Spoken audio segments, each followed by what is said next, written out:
It was about this time last night we were learning 3 bodies were found inside a pickup truck. It was near 180th and Blondo. The victims were 3 friends who had gone missing last weekend. Tonight we are learning more about those 3, in particular Jonathan Rodriguez. Jessica Gill caught up with a man who knew him well. He lost his best friend and even more. Jessica?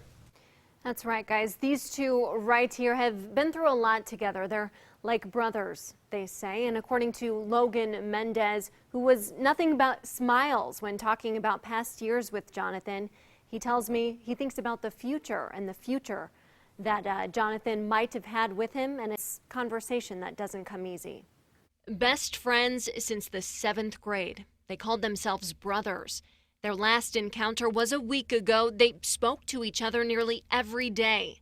That's why Saturday, when Logan Mendez sent his best friend a text, he thought it strange that he never got one back. So I called him, and that's when the phone just went straight dead, voicemail. The voicemail wasn't even you weren't able to leave one. It was shortly after that Logan saw the news.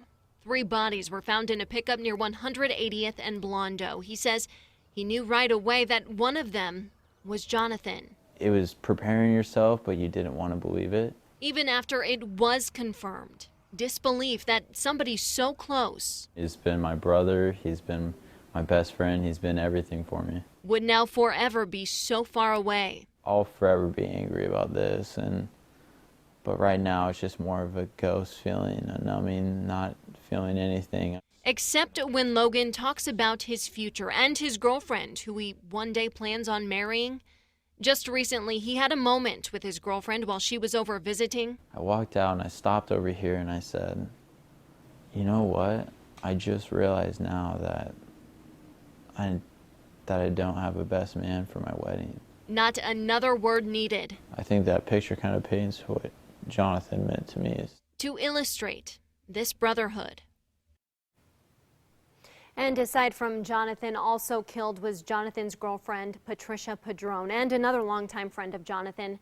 That's Robert Baker. Now, Jonathan was very big into basketball. His friends tell me they're currently working on setting up a memorial basketball tournament for later this month, where all of the proceeds would go to his family for funeral expenses. We'll be sure and keep you posted on those details and how others within the community might be able to help not only Jonathan's family, but the families of Patricia and Robert as well.